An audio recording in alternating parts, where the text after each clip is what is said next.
What's up, kings and queens? It's your boy Dan from Daft Previews. It's Thursday night football. We've got the Ravens versus the Dolphins. We're going to be attacking this from every single angle. Got a couple of picks for you. If that sounds interesting, let's go. Sub to the channel cause your boy's getting busy. Coming to you live from the west side of Sydney. We've got the free picks and the juice on the daily. It's all free, you don't even have to pay me. James is in the building. James, hi me. How are you, bros? Feeling good. If any of you guys watch and tailed that Xavier Worthy play on Monday Night Football, that was one of the easiest bets I've ever seen. It was that first drive or something?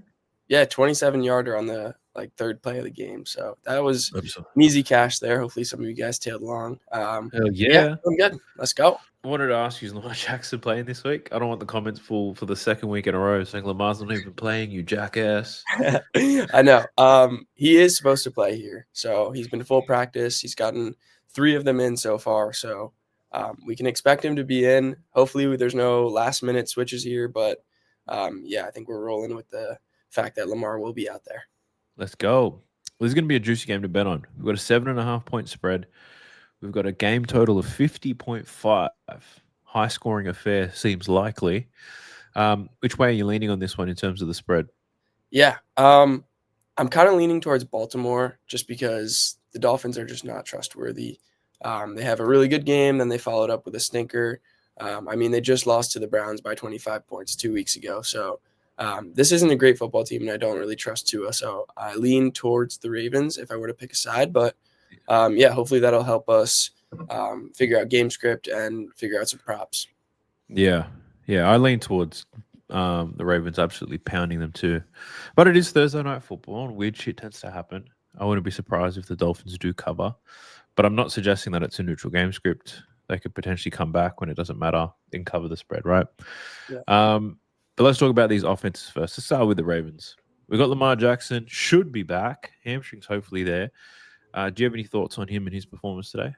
Yeah. We'll start on the ground. I think his line is pretty low as it was last week when he didn't play. And I know you gave that out as a read, and I really liked it. I think that's honestly a solid look here. He's going to be dropping back a good amount.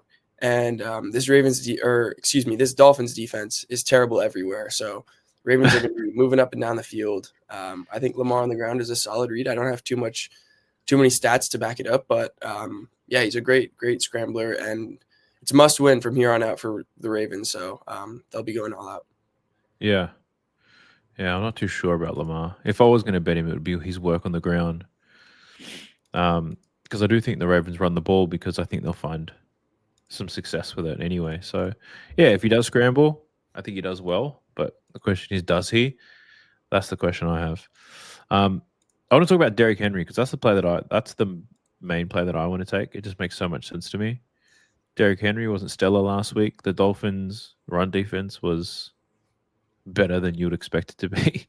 I think I bet on Bijan for like 130 yards. And when I went to bed, I was like, I'm going to wake up to some cash. And I was like, what? 25 yards? He must be injured. He wasn't.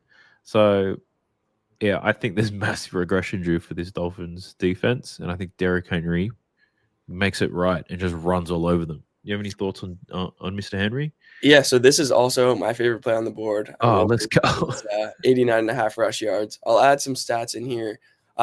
Let's play around a little bit with the filters here on PropsMadness. Right. So if you go to all games with the Ravens, and then you filter to 15+ rush attempts and games that they won by 3 or more points. Might take you a second to get there, but he's over this line in 90% of games. So this script right here is pretty much exactly how I think it's going to go. If you look at some of the defenses that Derrick Henry has faced recently, he hasn't been that good this season, but he's faced the Browns, who rank 9th in fewest rush yards allowed. He's faced the Lions, who rank 4th, Chiefs, who rank 11th, and Texans, who rank 5th. And in all those games, or most of them, they didn't have Lamar, and they were in negative game script. So we expect him to get a bunch more carries here.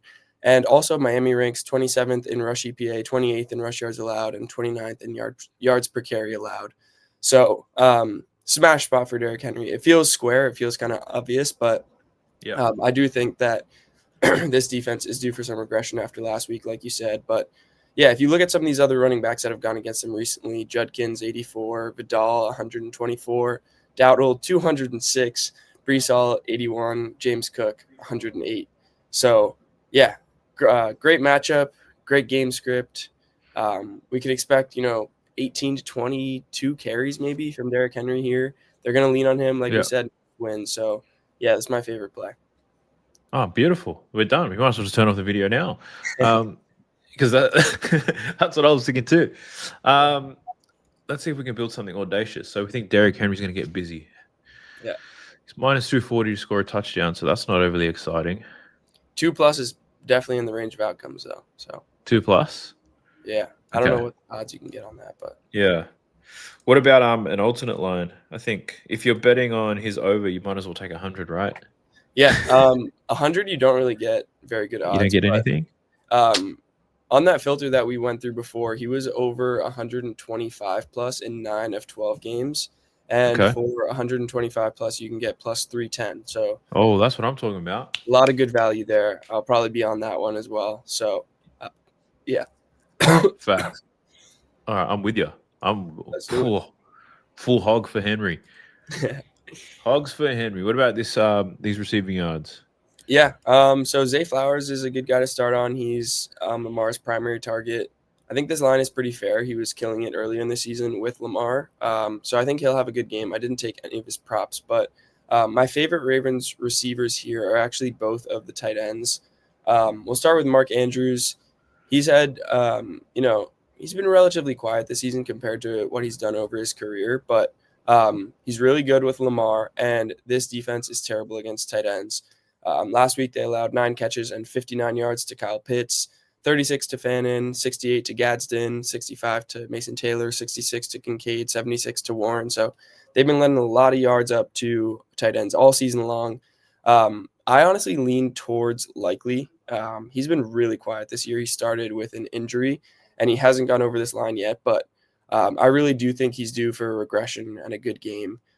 He's been getting a good number of snaps, and if you take a look at last season's numbers, he did have a solid year. So I think this is a time to buy on Likely. I think he's a good player. He's really athletic, and I think one of these guys is going to have a good game, and I lean towards Likely. Yeah, I was just wanted to see how many of his games. Oh, he hasn't even played with Lamar yet. Exactly. Yeah. Yeah. So that could be the difference maker there. Yeah. That one also has some ladder potential too. So yeah, because with such a high low line. Yeah. Okay, I like the look there. Likely some value. I'm down for that.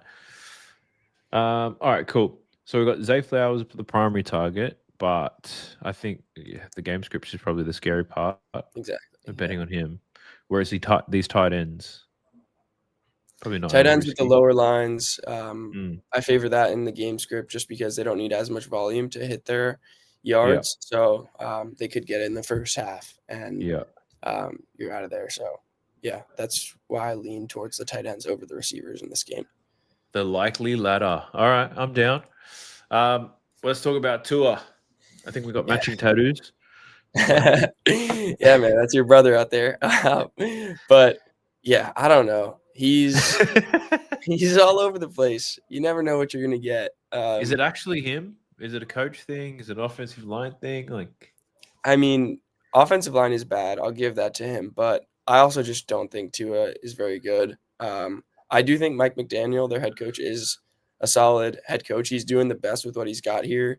Obviously, no Tyreek Hill, so their weapons are depleted. They got Nick Westbrook-Akine running as their wide receiver 2, which is pretty dreadful. So there's a lot going on here. I didn't really take a peek at too many Tua props. They will be in a passing game script, so expect a good amount of volume. But do you have any thoughts on Tua? No, I was just I know Tua cops a lot of heat, but I was thinking the Ravens haven't been good this season. Yeah, their defense. Their defense hasn't been great. That's got nothing to do with Lamar. Yeah, even though he's missed a little bit of time. Where are the weaker parts of this Ravens defense, do you think? Yeah. Well, I think I think they got back a safety. Yes, Alohi Gilman. They got him back in week 6. And they moved up Kyle Hamilton, who was one of the all pros from last season. They moved him up to like linebacker, so he's playing more so in the middle of the field.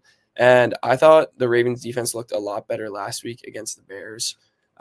Still not this like really great Ravens defense that we're used to, but I think it's slightly improved. Okay. So they did play a lot of man in the first like 5 or so weeks, but with Gilman back, they've been kind of more balanced. They played just about, they played more zone last week than they have in the past. So I don't think we can bank on the fact that they're going to be sticking to like man. I think they're currently at like 3rd in frequency in man coverage, but I think that's going to regress a little bit here with their guys back. So Yeah. I don't really have too many reads onto it here. Yeah, I'm the same. Normally, like in this game script, I'd probably be looking at the attempts, but I don't know if they could sustain the drives. I don't know if the Ravens are just going to run all over them. They probably won't have much possession. So, yeah, even though he likely throws the ball a lot, I don't know if it's going to be enough to cover this 32.5. So, yeah, I got nothing on him. What about A-Chain, Ollie Gordon? Any thoughts on them? Yeah, I have a strong lean on A-Chain's receptions. It's at 5.5 for plus money, so you can get plus 130 right now. He's missed this in 3 straight, but before that he went over in 3 of 4.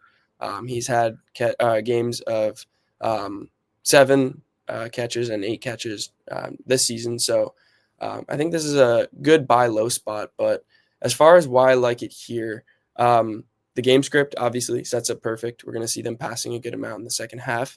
And in games where the Dolphins have gotten killed, Patriots, Bills, he had some big receptions in those games. And then as far as the matchup, Baltimore hasn't really let up a ton of RB receptions recently, but I think there's good reason for that. So they've been the Ravens have been losing by a lot in many of these games, aside from the Bears. The Rams were out ahead. The Texans absolutely destroyed them. The Chiefs beat them down. So other teams haven't really been forced to throw and have a lot of pass volume. So if you look at the games at the beginning of the season before Lamar got injured in September, the Ravens were allowing the most running back receptions in the NFL at 7.2 per game, and 22% of targets were going to running backs. So I know that doesn't really seem all that correlated, but it's because the Ravens were much better and they were out ahead, so teams were forced to pass. So if you scroll down to the bottom here on PropsMadness, the Ravens ranked 24th in running back target percentage. So it's a good spot for A-Chain. He's their best weapon. They have to get him involved if they want a shot here. So I like A-Chain on the receptions, but I'd love to hear what you think on this one. Yeah, it's a tricky one because the game script we anticipate to see for this game is not a game script we've really seen this season for the Ravens. So I think you have to go deeper than the numbers suggest and do what you've done and apply different layers of analysis. So, yeah, it makes a ton of sense. I know A-Chain sometimes is running in that slot position as well. Yeah. So if you can get some catches there, then the yard should be easy. 32.5 yards. So all the lines here just suggest what you're saying. Yeah. So it's not like we've, I guess, unearthed something the books don't know. You've probably thought of something that most people haven't considered, because most people might look at this and say, I'm just going to bet the under. He never gets this, right? But we've taken a lot into consideration. The question is, are the lines right? Yeah, they are adjusted. So, yeah. Yeah. So the lines are adjusted, but how heavy do you want to lean into it? So I get it. And at plus money, and if we say we have a 50-50 shot, then it's a plus EV play. So I can get with it. The receptions, for sure. The receiving yards, I got no idea. All right, sweet. I think that's a good look. Let's talk about the receivers here for the Dolphins. Do you want to take me through who the hell these people are? No. Yeah, let's do it. So Jalen Waddle, he's pretty good. They use him kind of all over the field. So they use him out wide in the slot. But the Ravens, their pass defense hasn't been great. We talked about this with Tua. We don't really know what to expect here. It's a bit tough to read, but I was looking at his longest reception, actually. He's been pretty good to that line. He's a deep shot type of guy. Yeah. especially without Tyreek. His usage has definitely increased. So I think this will be a solid look. I probably won't get there, but it's worth looking at considering the game script for sure. Yeah, without Tyreek, he's their go-to guy. Tua's going to be gambling this whole game. Yeah. So I think he'll definitely get a lot of targets over 23.5 yards. It's just about whether he can make the catch or not, right? Yeah, exactly. So yeah, I don't hate that. Yeah, and then looking at some of the other guys, Nick Westbrook-Akine, I talked about him earlier. I don't think he's good, but he does play a lot of snaps. So he'll be out there, and he lines up a lot on the outside. He lines up 83% out wide. Yeah. And the Ravens are not good defending perimeter receivers. So it's a low line, definitely risky. So I don't know if I'll get there here, but he's going to be out there. So passing script, similar to Waddle, but yeah, I was going to say similar to Waddle. I think it's one big play possibly gets him over. Yeah. Tua's going to be gambling. Yeah. Never know what you're going to get with him. So we're gambling on a gambler, pretty much. That's what we're looking at here. What about Malik Washington? I've heard some noise on the grapevine that his over's a good look. Yeah. I mean, it's solid. He's kind of like a gadgety guy, so they use him around the line of scrimmage. Is that an NFL term or is that an American thing? No, it's an NFL term, like a gadget guy. Like they're using him jet sweeps, motion behind the line of scrimmage, quick screen passes. So he's not really like a down the field route runner. So you could look at his receptions. He's been pretty good to that, especially without Tua in the lineup. Or excuse me, Tyreek. Yeah. So I don't hate that, but it is a bit juiced. I guess minus 124 isn't terrible. And passing script, like we've said, with all these guys. So you're kind of just taking your shot on whoever you think is going to play well. Yeah, I can get behind this. Yeah, it could be the third down guy. I don't mind this for Malik. I also like the name. I got a soft spot for Malik's. Shout out to Malik Beasley. All right. Do you have any other looks that we haven't spoken about? Any other leans you thought? I think that was pretty much it for me. Yeah. Do you have any others you want to talk about real quick? No, for me, it was like this fella, Malik Washington, but also just Derrick Henry. They were the main two that I was willing to get down. I wanted to see if you could inspire me to do anything else, but maybe one of the ladders on Isaiah Likely, perhaps. Yeah. That could make its way into my bet slip, I'm sure. Yeah, I like it. Yeah, but with such a high total, there's some value to be had. Might have to take a risk here on a ladder, maybe a longest reception. We'll see where we go. But, all right, cool. Well, let's wrap things up. James, as always, I appreciate you. I'll see you again when we do the Sunday slate of games. For everybody who's watching, if you want to show James some love, you can follow him on Twitter. His account is down below. But if you're betting on this game, I wish you the best of luck. Thursday night football hopefully produces something magical. Let's go Ravens. I'll catch you in the next one. Peace.